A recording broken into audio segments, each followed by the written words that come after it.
So I know this is a boring topic, but one thing I guarantee, if you watch this video until the end, you're gonna have the tools to finally break that plateau that you're probably facing, which is maybe you're trying to work out, maybe you're trying different diets, you're trying different hacks, and you're not seeing the results that you want. You still struggle with belly fat, love handles, you don't see your body changing, maybe you're having low energy at 3 p.m, maybe you're feeling tired throughout the day, maybe you're anxious, you're stressed, and you're not sure. You simply feel off overall. You feel off even though you're putting in the reps. And no, I'm not going to tell you the best diet, I'm not going to tell you the best type of workout for you to do, and I'm not going to give you the best supplement for you to take. What I'm going to talk about today is sleep. And yes, I know it's a boring topic, but I guarantee that it's the most important one, because what I'm about to tell you is not simple tools for you to improve the sleep. It's simply things that I implemented in my routine that were literally a game changer for me. Because I used to struggle. I wasn't obese, of course, but I wasn't in the best shape. I wasn't in the shape that I wanted. And I didn't understand what was the reason. And of course, it wasn't just because of sleep. There were numerous factors that we're not going to cover here. But one of the main reasons was because I didn't care about sleep. I knew that sleep was important, that it's kind of when you grow and burn fat, but I wasn't aware of the importance. And if you watch this video, you're simply going to understand not only the importance of sleep, but things that you can start applying right away. So it's not complicated hacks or anything super fancy. It's super actionable that you can apply. Like if you're watching this at night, you can literally do everything. Just save this video, write down these tips, share with someone that is struggling with sleep, or someone that is working out 6 or 7 days a week, trying different diets, and then sleeping 6 hours and not seeing the results, because this might be the video that will change the game for you. So without further ado, let's dive right in, and starting with number one. What's the number one thing that I do to improve my sleep? That's exactly what you're seeing right now, which is this. I'm making this video using blue light blocking glasses, and the conditions now are not ideal. It's currently 10:30 p.m. I should be sleeping already 1 hour ago, because usually I sleep at 9:30. Anyway, I wanted to pass this message because I know some of you are struggling with sleep, and I know that what I'm about to share can change your life. Get some of this. Get blue light blocking glasses. This is way too bright. I should dim the lights, but for the sake of this video, you understand what I mean. These glasses are not a miracle, but they will kind of block the light. So if you want to be on your laptop or watch some TV, or even have a little bit more of exposure because of your recording a video or working or something, use this, because at least it blocks the blue light. Now, what you need to understand is there are a lot of types of light. Of course, I'm not a light expert, but for you to understand, you have blue light and red light. Ideally, to sleep, you want red light and not blue light, because blue light is from lamps, from electronic devices, from the phone, from the TV, from your laptop, this kind of light. The blue light basically shuts the production of melatonin. Melatonin is something that you produce in your body to get sleepy. Okay, I'm trying to simplify this. So when you're getting sleepy, that means melatonin is high. That means you're going to be relaxed, you're going to fall asleep. If you switch on the light, and if you have a lot of light, especially from electronic devices, this blue light will shut the production of melatonin, which will make it more difficult for you to fall asleep. So super important, use this, dim the lights. So this is not ideal. Remember, dim the lights, ideally get some red lights, no electronic devices, blue light blocking glasses. This is going to block the blue light, and it's going to make you a little bit more tired, more sleepy. You're going to produce more melatonin. Therefore, it will improve your sleep. Which brings me here to point number two, which is basically 2 points combined, which is darkness. Darkness means, for example, curtains, blackout curtains. Okay, so blackout curtains and some blind as well. So I always use an eye mask. Even if the room is dark, I always use an eye mask, because I want complete darkness. There are sometimes lights, or either from one device, or in the morning, like if the sun is starting to rise. Like it depends. So you want complete darkness. For example, like for today, it will be very useful, because usually I wake up almost at night when I go to bed at 9:30, but today it's almost 11 p.m. I'm probably going to wake up at, I don't know, 7. The sun will be up, so it's going to be bright. I'm going to use the mask so that at least it blocks the light. So what's the importance of complete darkness? You're going to have more REM sleep, you're going to have more deep sleep, you're going to have more testosterone. Your sleep will be better overall. Why? Because you're not going to be waking up as often, so your sleep will be deeper, and you're not going to have as much light sleep because light disrupts the sleep. So you want this contrast. Okay, so in the morning, for example, in the morning you want bright light, exposure, open the curtains, bright light, sun. You want a lot of light in the morning to wake up, to signal your body that the day is about to start. At night is the opposite. You want complete darkness. Dim the lights, blue light blocking glasses, curtains, blackout curtains, eye mask. So for you to have more hormonal work during the night. So you're going to have more testosterone, more growth hormone, better REM sleep, more deep sleep, more restorative sleep. Overall, you're going to feel way, way better. So remember, complete darkness. Which brings me to point number 3, which is kind of supplements, but one of them is not a supplement. I do it as a natural form, as simply a tea. So what I do is 1 hour before bed, I combine a chamomile tea with magnesium glycinate. Magnesium glycinate, I take 200 milligrams. You can take 400 milligrams as well, 200 to 400. This, of course, it depends as well on your nutrition. I have a lot of magnesium in my food. I eat almonds, I eat bananas, I eat avocados, I eat pumpkin seeds. It's a great source of magnesium. So if you're having a lot of these sources, maybe you just need 100 or 200 grams of magnesium.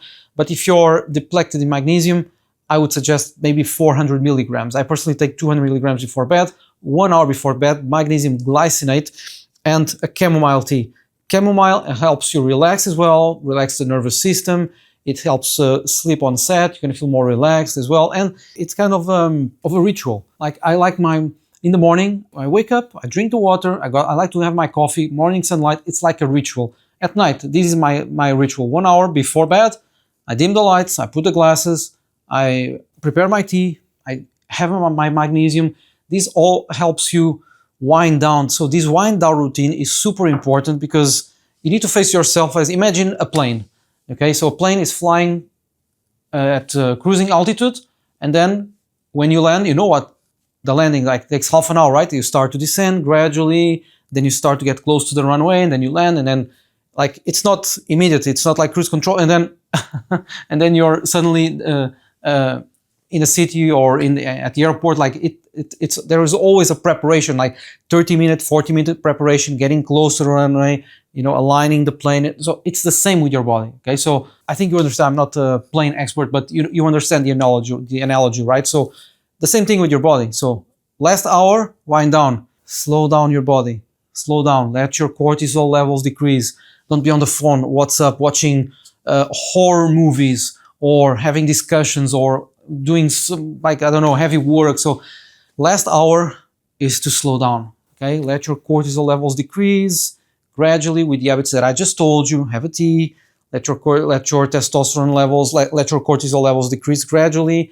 This will lead you to produce more melatonin, feel more relaxed. So super important. First hour of the day, last hour of the day. So wind down routine, take magnesium, glycinate, and chamomile tea. Personally, it helped me a lot. Which brings me to my last point number 4, which is no alcohol or heavy meals before bed. Now, I say before bed, and I shouldn't mix here all these points, the alcohol and heavy meals, because alcohol, that's something I believe you should cut completely. I don't see any benefits with it. Maybe, I don't know, it depends on your age, but probably if you're 25 or 30, which probably if you're 25, I don't think you're watching this video.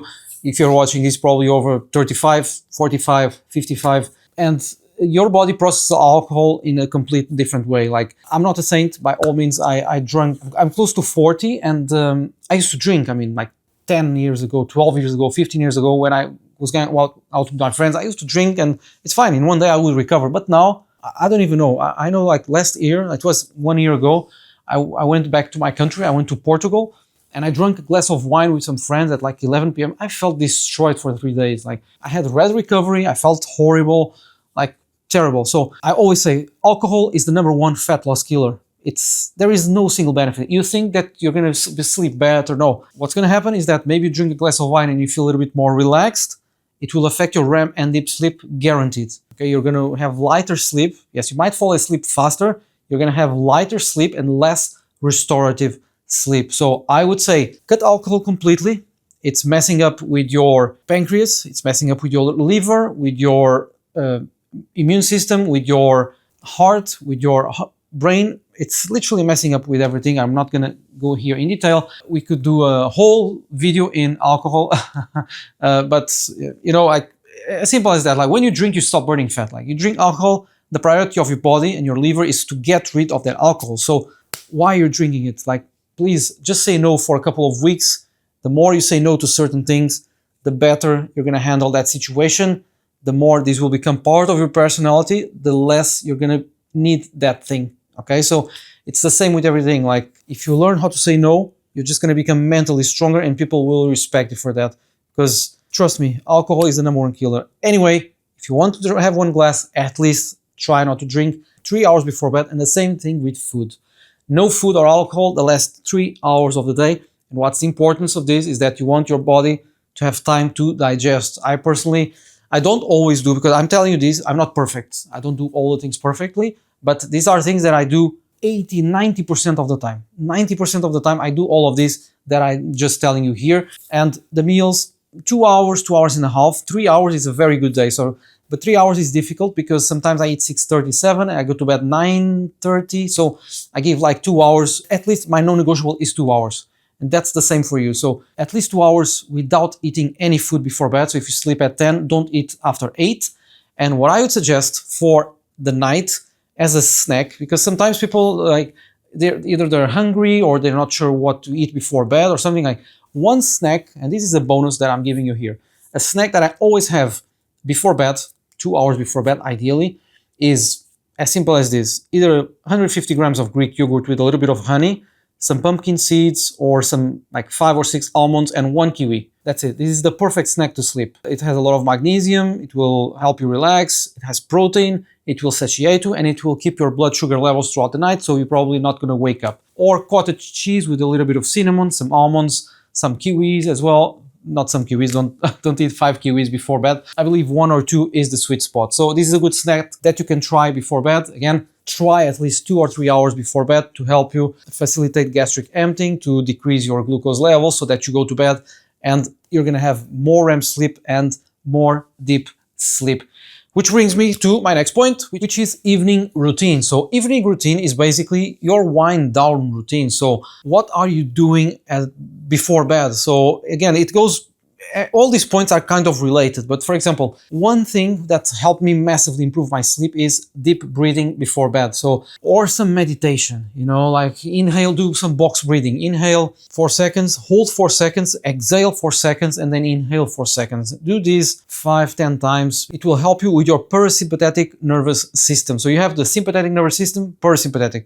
Sympathetic nervous system is fight or flight, like adrenaline, like you're wired. You're ready for action, ready for fighting, like ready to fight. You don't want the sympathetic nervous system active when you go to bed. You want the parasympathetic nervous system. And a good way to activate this is to decrease your cortisol levels, to do some deep breathing before bed. Again, with all these things that I told you. Dim the lights, your tea, magnesium, and you want like some deep breathing, 5 minutes, 7 minutes. Just close your eyes, deep breathe, inhale, exhale. 4 seconds in, 4 seconds out. This will help you massively. Combine this with your tea. Maybe even put some music, like relaxing music. Like don't put like some wired music, like something light. Like can be some meditation, some Zen music, like something light to help you wind down. Super, super important, this evening routine. And really underrated, because I see people don't care about the routine. They are on the phone, on Instagram, checking reels and scrolling, like super important. So try to gain this habit, deep breathing before bed, or some meditation, even some reading. Read a nice book like for 10 minutes or 15 minutes. It helps you massively. I do this. I drink my tea, deep breathing, some reading. Like in 10 minutes, I'm completely off. Again, using all the principles that I just told you with darkness, maybe the red light, blue light blocking glasses, no food, like I'm not full as well. So all of these will basically fall in place and it will help you massively. Which brings me to my next point, which is temperature. You want your room to be cold. Yes, it needs to be cold. ideally, I would say 16 to 19 degrees. Overall, I sleep with like 18, 19, 20 degrees is already good. So now one thing, you don't need to sleep, you don't need to be freezing at night, okay? Because that's uncomfortable for you. But the thing is that you want the room to be cold, but then you can be covered with the sheets, you can be warm, you can even put some socks so that if your feet are cold, but you want the room to be cold. If the room is cold, again, it will promote better REM sleep, more deep sleep, which means that you're going to have more restorative sleep. So you need to understand something. It doesn't matter if you're in bed 8 hours or 9 hours and you're having 6 hours of light sleep. It's better to sleep 6 hours with high quality sleep, at least 50% restorative sleep, REM and deep sleep, than to spend 9 hours in bed. Of course, it's not ideal to sleep 6 hours, but you get what I mean. So the most important thing is quality over quantity. I'll be honest, I barely sleep 8 hours or 8 hours and a half. My average is 7 hours and a half, 7 hours and 15 to 7 hours and 45 minutes on a good night. Overall, 7 hours and a half. My restorative sleep is always 55 to 60%, which is huge. Now, ideally, if you're having between 40 to 50% restorative sleep, which is REM and deep combined, that's already very good. If you're having more than 50%, even better. 60%, God level. It's very good. So I have 60% sometimes even 61, 62, but overall my average is like 52, 55%. So super important, focus on quality, not so much the quantity, improving REM, deep sleep. How can you do it?